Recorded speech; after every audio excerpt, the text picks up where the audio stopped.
yaksa kendoler sang mangan anu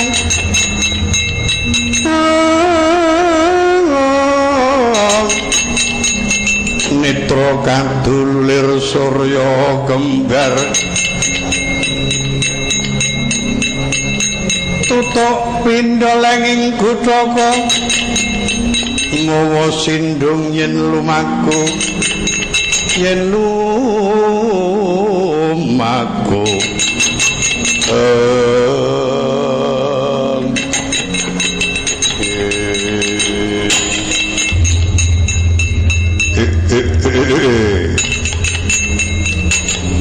Satrio bagus. Aku tak takon kendi pinang kamu. Sopo jenengmu? Kowe buta. Takon ngambyak kowe wanjul ngetak kowe manuk. Kendi aku takon kowe buta ngendi dan kamu. Sopo pracik? Ta. Nyunjung dongko nyunjung buta. Wis ora luput yen buta dongko papan. Aku sangka ing jroning alas. Tumrap tata gelar aku sing jaga alas. Kamyaka. Nanging sejati aku wadya bala saka ing taun gantungan. Paring dalem Rama. Aku karo Prabowo kuwi sapa, Den? Satriya Tanjungan Aku Abimanyu. Ya Angka Wijaya. Yen kerap pringgake becik aja liwat kene. Awit iki barisan buta. Sing ora kena disuwawa akeh, ora kena disuwawa salah bawani. Kena ya liwat ora kena ya liwat. Apa kelakon tak tandha mangsa. Aku ora wedi karo mawani karo aku. Sing tak wedeni abab kupat kapito. Kaya ora tapain leno tubruk kokok keting.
Kakang Semar. Panjenengan nglawan buta niki mangke saged kelampan maket daluwarsa. Kedangun tindakipun anggen badhe merpeki reca gajah. Iya. ngasta Jemparing kagunganipun Kang Rama Jemparing Garuda Sengkali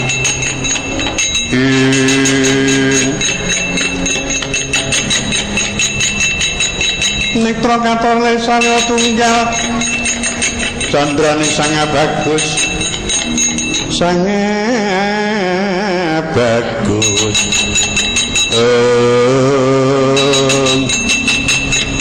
Natosma Raden Nangka Wijaya nglepasaken Jemparing Garuda Sengkali marmane Denawa ing langkung Setiwandraga tinemping Jemparing sanalika Plak Kamidara lepak ping padu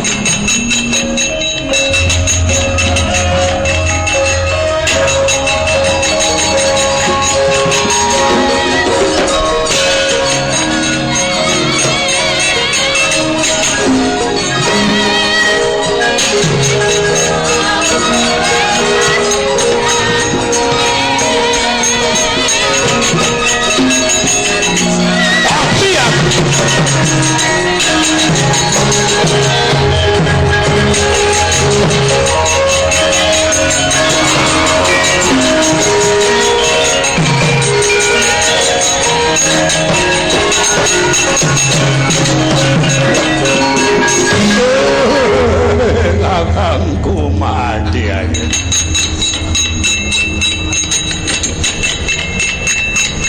pirang-pirang tahun tadi kakangku aku urung tau gede sampe tepetes buru-buru kaya dadi layon kaya wong bagus bilang gagrak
Toto kalono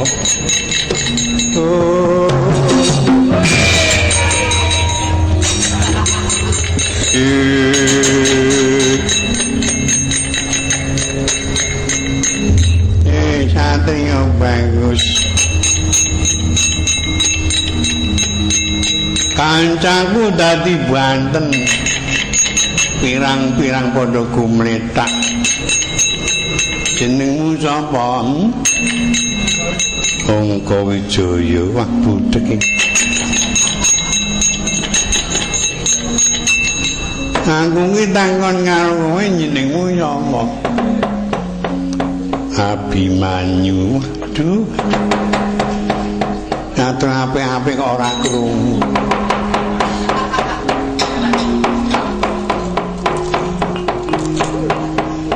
Jenengmu ki ya. Ana buta kuwi to. Wong sing butane iki kono kok ya aku. Jenengmu sapa, Mas? Arang ngono. Nek kowe takon karo aku, sampeyan sapa? Iki ana nang mono. Aku bekal tuwa. jenengku Teknya kono mong lho. Bekas wandi? Tawangan. Oh. Nek kowe nyapa? Petro.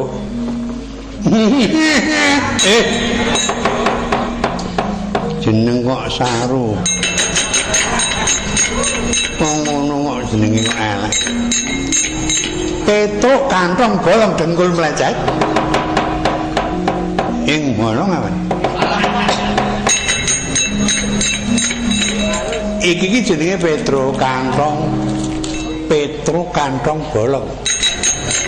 Nah ngono gudeng kok kowe. Sing jampeng dhek kok ya aku lah. Angwar mangan kae. Aja eman-eman. Iki buta bagus. Aku buta pirang-pirang ora sing padha karo kowe. Kenunggu bibit. Aku gelem mundur ning aku tambah nono ning lara bindeng. Oh, le lara suwe. Wis suwe kan, wis kira-kira 50 tahun. Oh, le lara. Umurmu 30. Mak nek kon tombok.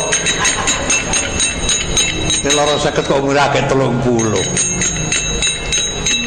Aku duwe duit 2000 tambah nono. Gandeng iki wong Jawa ngadat sing wis suwane cok mandi.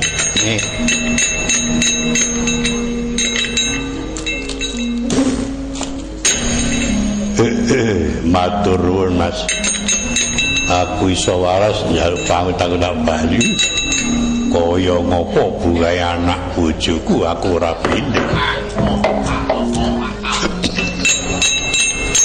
Rondo ampun ning menawa. Waduh cilaka. Kok malah nular dene. Neng, apa? Tak ning duit 2000 suwung. Aku tok nek duit 2000 kon nyuwuk. Suwuknya. Wis. Iki zamane. Mutaro rek. Namun nang apa tuh? Nah.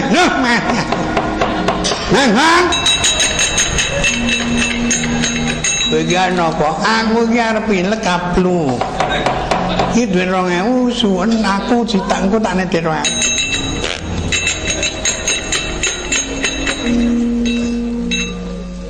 Bang Yogong memalaku. Ora ini gareng kok. Duit kuwi sing marai bindeng. Nek tak lingguhi. Mineng oi bindeng.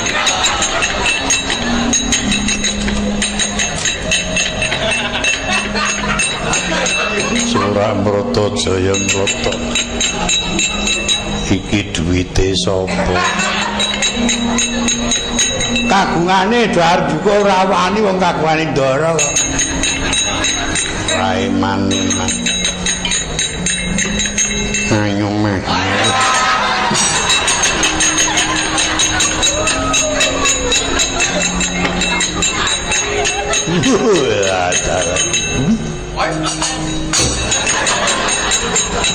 Kayak mau detku tak diatur aku.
Puspitara katiping samirana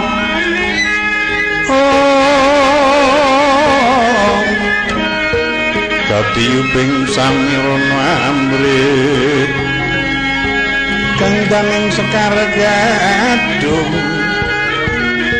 mangambar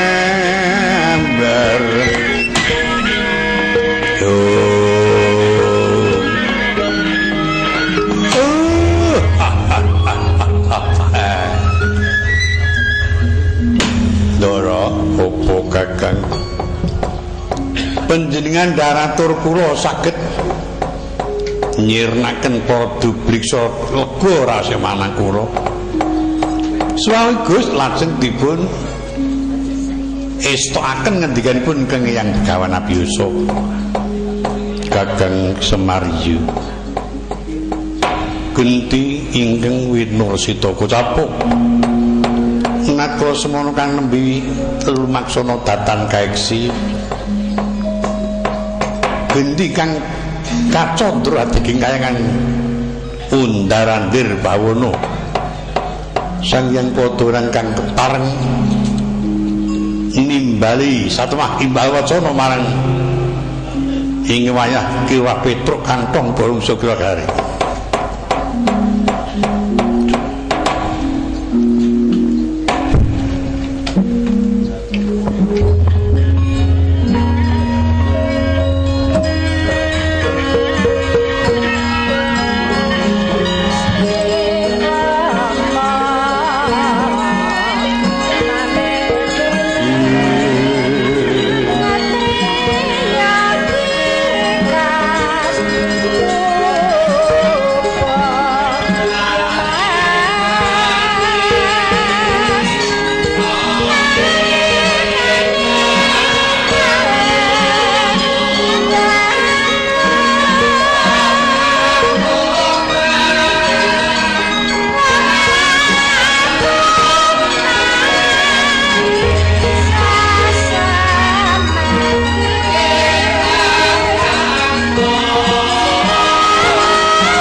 munduling akasa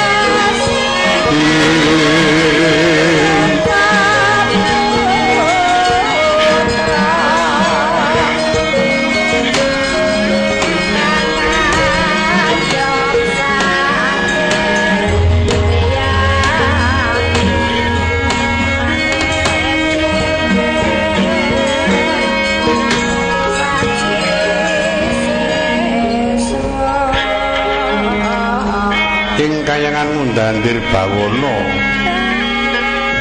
ingin pinungga sinambeting cinarita kang wayah kekalih Kilurana Gareng Zokira Petruk dubi wis menek anda siang langkung kayangan Petung Liyung sigur magut ing wiwara ing kayangan Mundandir Bawana ya sinebat alang-alang kumitir sanggan padha kalenggah senajan datan sepintenu jawata kanggeng panguwasani apa kang cinita bisa dumadi kang wayah kekalikan samisuwan datang lar trapsila andhengku markelu lengi punika kiluah nala garing lan kiluah kantong bolong kageting penggalisan yang padha prisa titah merca padha kekalih kang sowan tanpa katinggalan ing ngriku daya-daya uninga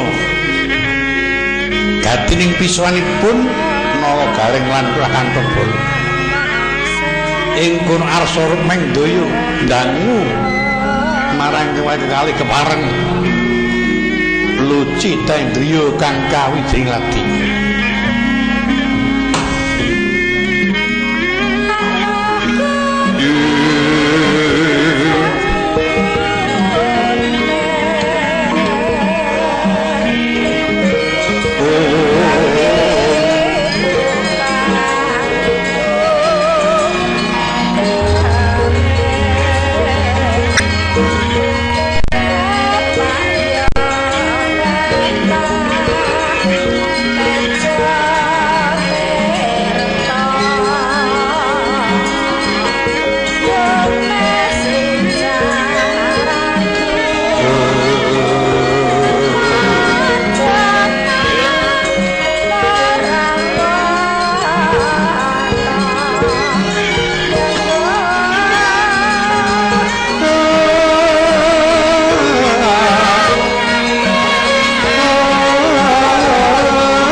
sasangka kang wis rumangsang wayah sumul hamadangipun saing gunung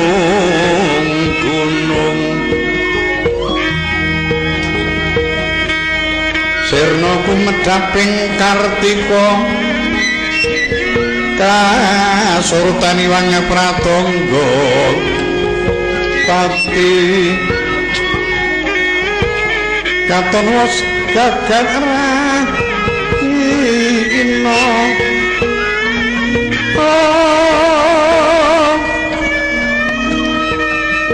sumiding samirana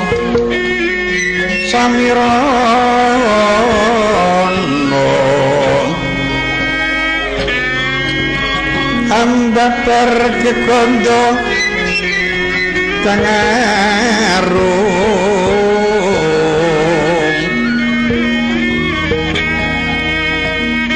remu-remu pepadanging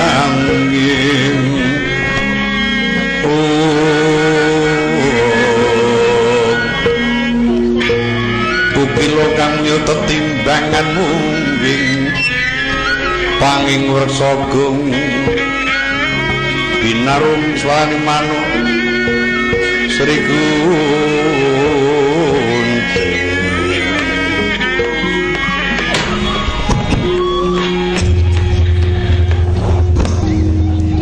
ungat jualan disangai palungan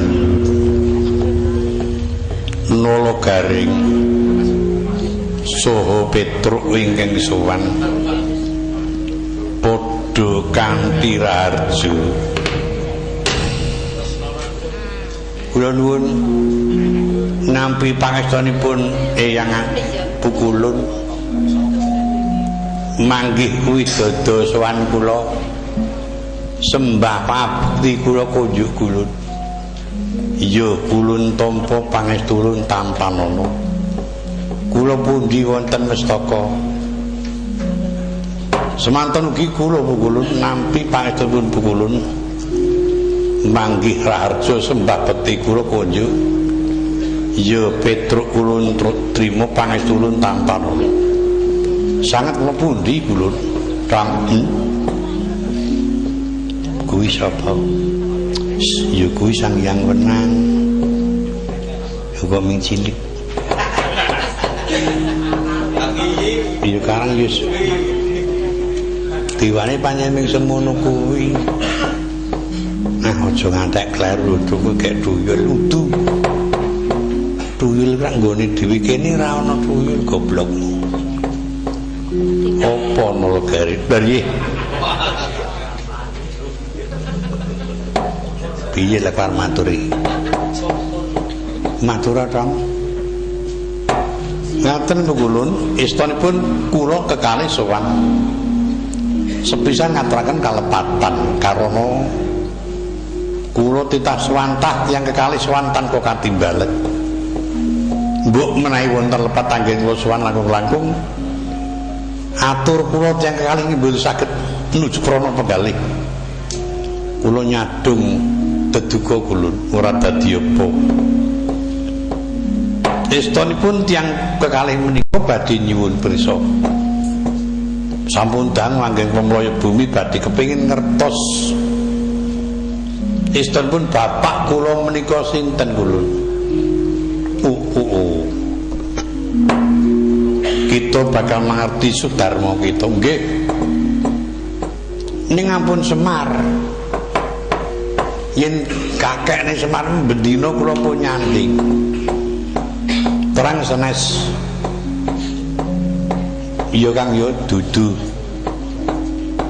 oh ngono iya yen pancen kita bakal mangerti pancen Sudarma kita iku rikala semana lenggah ana ing pertapan Sela Gumelar dumunung ana peparing Gunung Kondowaru peparape Resi Drembama Drembama ora manuk Drembama upami kula badhe semerdhes pundi Bulun kita kepin mangerti wong atuh wis lenggah ana pasuwargan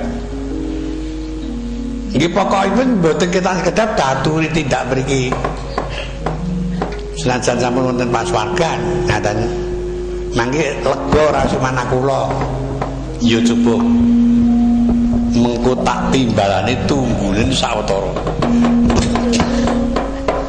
wis meh rahina semu kang ngaruna dadi netrane aku rapuh aku ora apa sabdaning kukila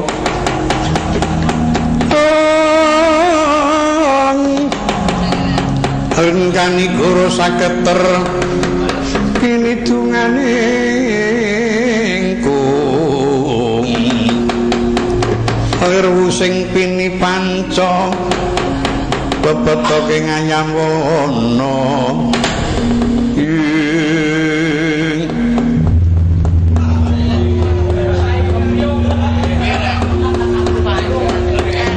rikala semono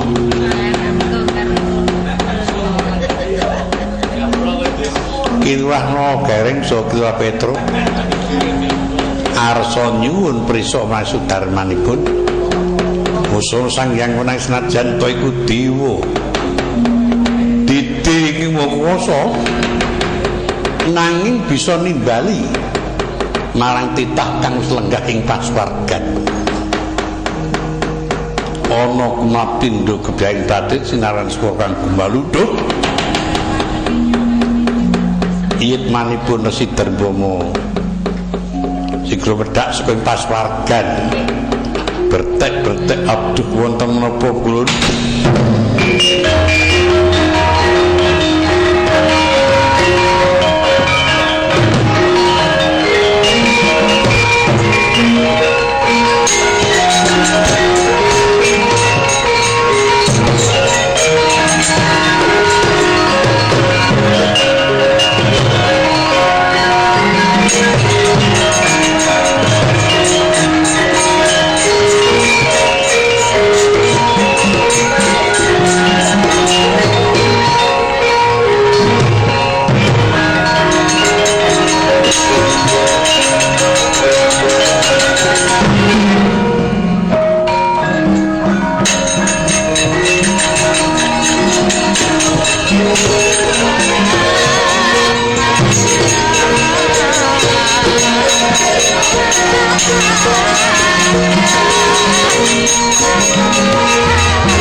di langit mambang tepas wulan pamanika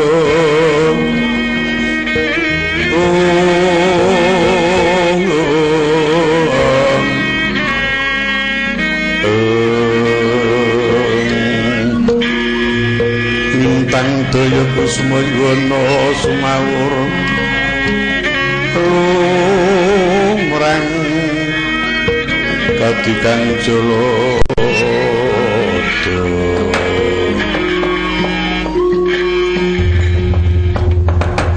duh pukulun sesemban kula wonten paring pangandika kados pundi dini pukulun nimbali dhateng ingkang wayah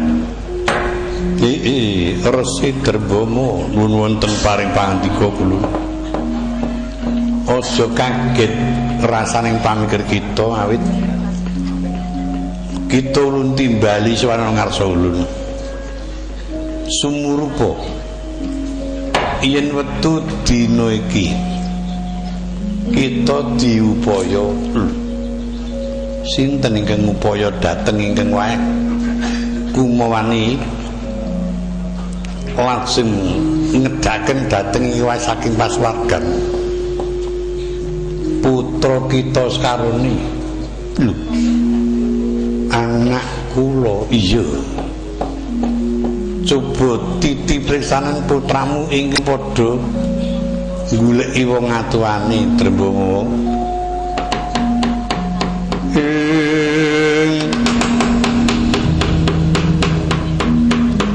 nyata yen pandhita kang wis limpat winangun samuning samudana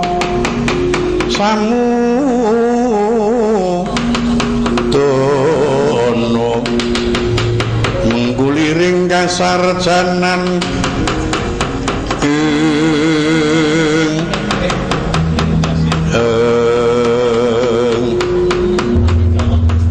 Nolo Garing lan Petruk kula iki wong tuamu. Waduh bapak, kula madosi bapak. Rama kula madosi mriki Rama. Kula mboten was gadah anak kados menika.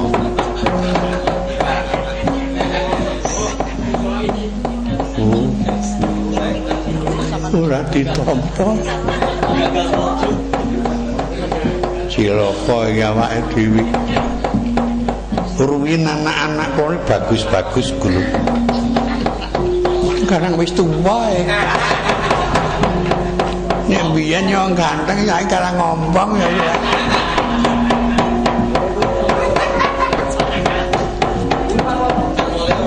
Nolo Garing karo Petruk kula wong atuwa kita ora gelem nampa. Aduh yo kepripun kulun nek kula mboten pun tami Rama trima kula mboten wangsul kemawon. Wis men yo truk ben anake prihatinke mbokne awake dhewe rasah bali wae. Yen kene ana sapa ngontrak kayaan ora ana kontrakan dengkulmu. Kulun kula purun nampi nanging mriki sampun mangertos kados wingi wiuja katatona Kosmoro Sanghyang Pada arsa paling pitulungan mangking wayah Nolo Garing lan Kira Kantong Bolo kekalih kang den panting dipurun padha nang sirna wujude Nolo Garing lan Kantong Bolo wangsul kados zaman semanten.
Sawangan kuwi apa dudu putramu? Aduh anakku.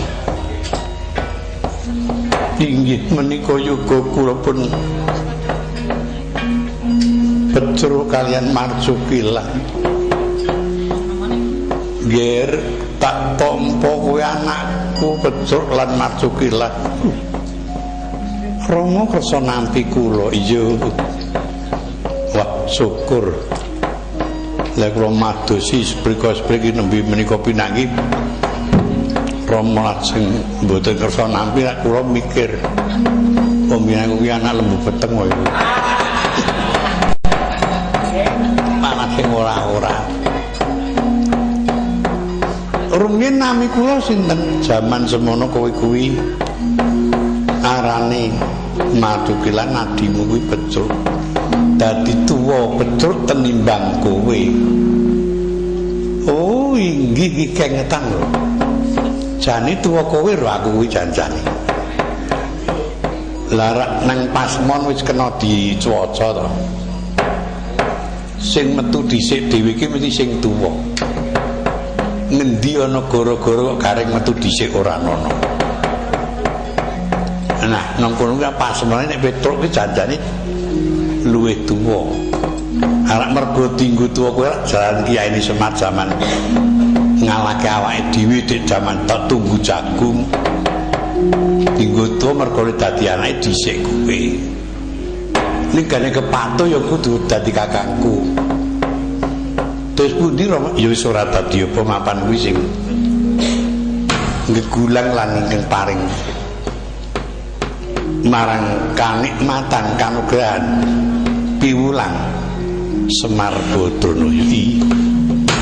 Rama yen ngaten kok trimah mboten wangsul kemawon nderek Rama ora kena durung titi mangsa. Pukulun wis manggaken pukulun. Gandeng ing wakil sampun mekaten pinanggi kaliyan ing wayah sampun lega raos sing manah ing wayah kepeksa wangsul tas warga. Oh pamita karo Adiwi karo anakmu Becruk lan Marjukilan kula Rama wis jongger bali ana Mercapada. Mbok iki mangke Rama kula sekang ora aku ora kena suwe-suwe srawung karo pitah ingkang isih nggawa badan wadak. Wis mangsa budhe manut marang pangandhen kulun padha nang kulun bali makayan.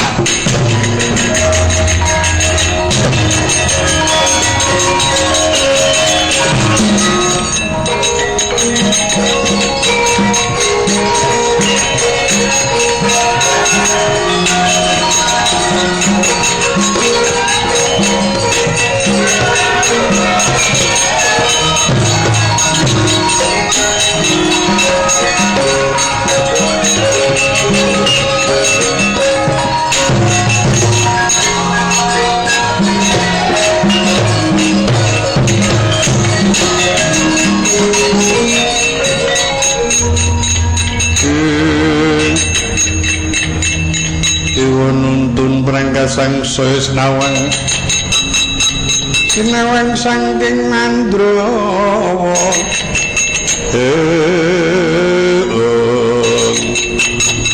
kaduluaning puncak gunung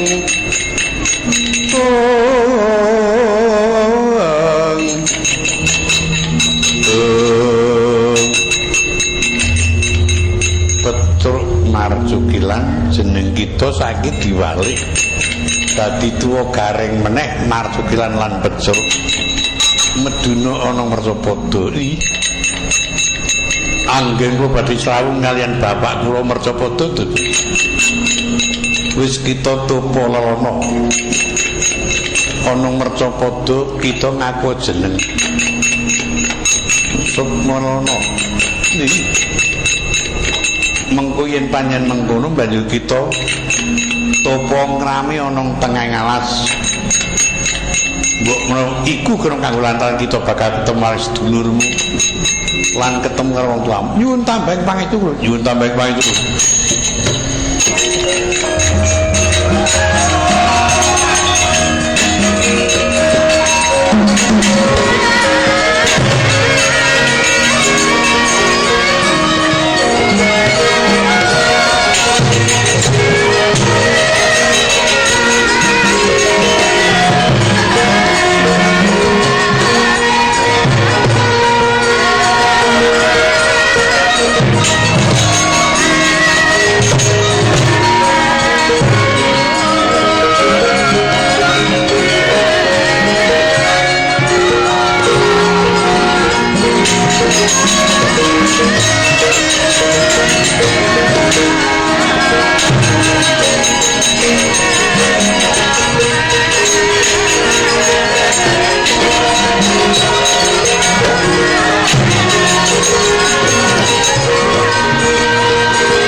Sikrapala kang tumingal campo prengkang samya utali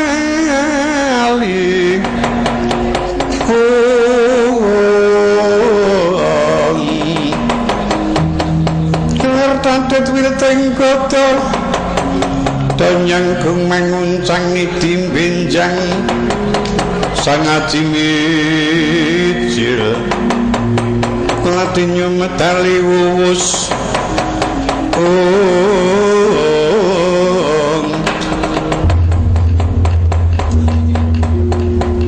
ati apa kakang gandeng pukulun wis paring pangandika mengkono kowe mengko ngaku jeneng sapa sing jumbuh lawan pun kakang ya ater-ateripun kakang wis jeneng Sukmalana iya kan saiki saka karemu ayo padha tapa ngrami urut alasan gedhe alas kamyaka mbok menawa jawata mangke lega pamikirmu bisa pinanggiran Rama mengko kena kanggo oleh-oleh crita karo Bapak Semar iya nek bakul domongi mesti bakal takon buku anggere mi domongi crita domongi apa wae ora ngrungokke nek saja tok sasama ngomong karo sapa-sapa sing baku gunggule Bapak Semar iya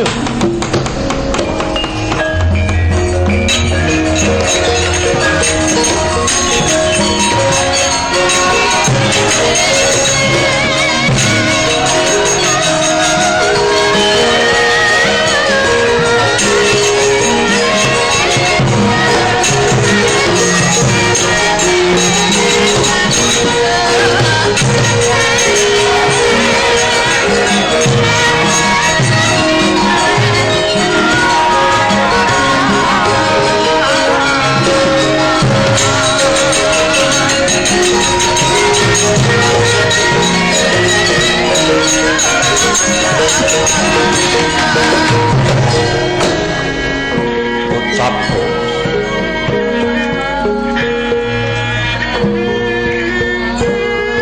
rikala semono budaling peceruk pangkilan nenggikan wonten salebeting wonten Kraton Ngamarta Raden Gatotkaca Raden Antarja kerawan ing wonten wana Tandrawati kaget kabur kakasan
yaning talaga gati langit mambang tepas wulan pamaniku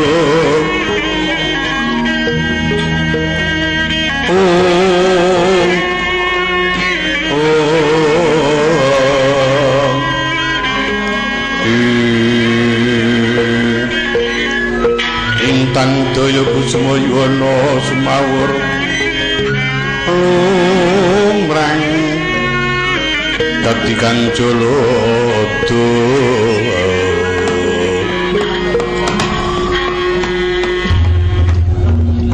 ngaturaken sembah pabektiwa. Inging putra ngaturaken sembah pabektiwa. Niwang sukma kaliniwih bawon langit.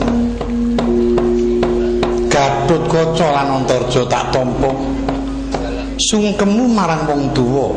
Aduh. Kahanan negara Ngamarta kok dadi kaya mengkene.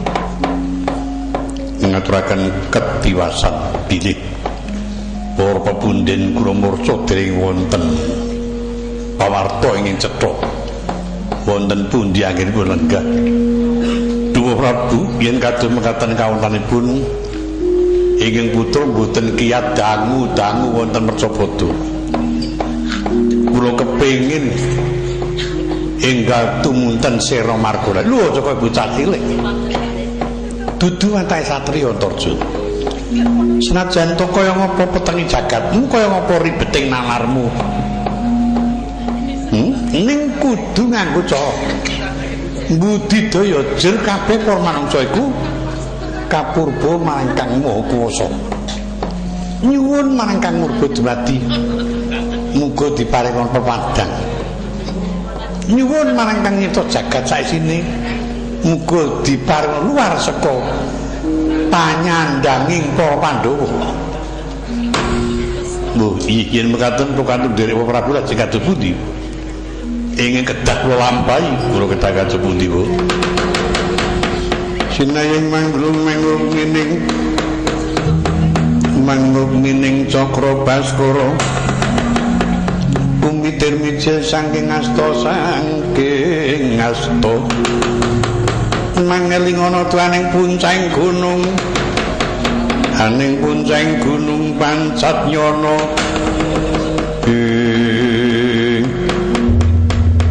Gatotkaca wonten dawuh Antarja pripun dawuh negara Ngamarta tinggalen ayo punwa didereki dawuh saka ngendikaning dewa kang manjing ing Pralampita tinemune pemundenmu ana tengah ngalas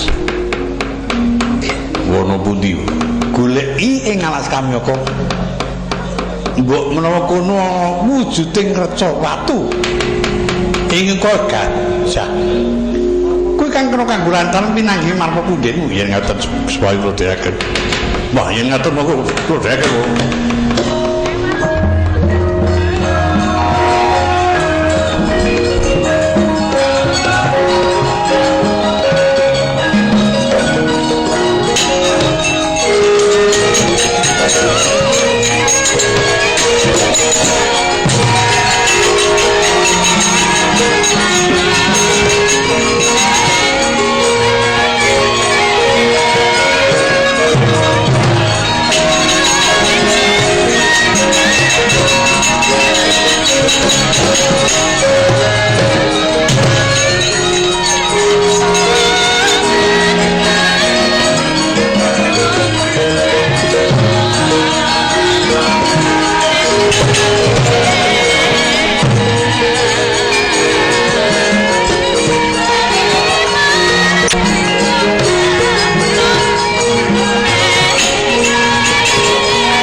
magawe gelar sirawang-wang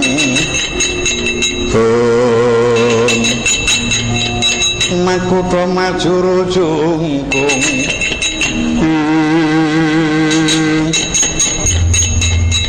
Petro Nun kaya ngendikane yang abiyasa bener bisa kok ngalas ora kena leren yen durung ana reca watu kang wujud gajah iki reca watu sing ana ngarepan kira memper gajah nggih niku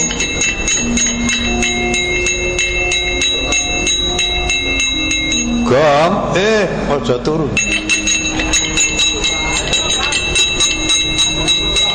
awis menyura kae kene nek omong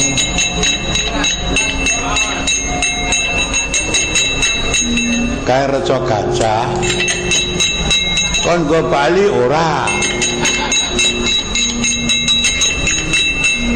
dirungokke iki glendheng iki werna-werna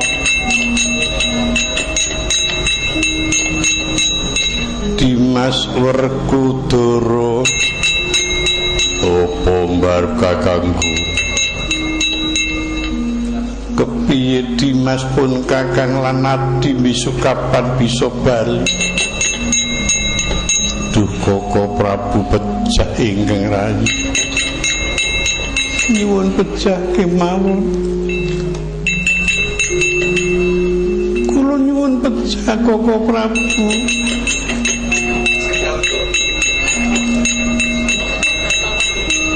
Kyai Werkudara rak kaya sinuwun ngamarta bener to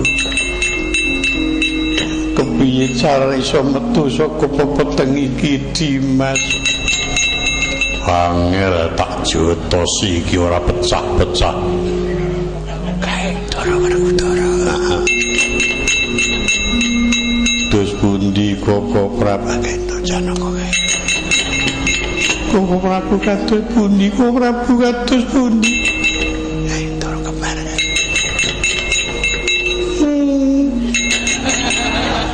sipur namar aku ngentute tarane sipur ngamar aku ngentut Gus opo Petro niki pancen kula kinten klebetipun menika sesemban ngamarta apa iya Petro nggih yen ngono tak rusak iku capuk Raden Abimanyu sujeng rusak reca watu iki wujud gajah wonten simo kang medal bujung Raden Wijaya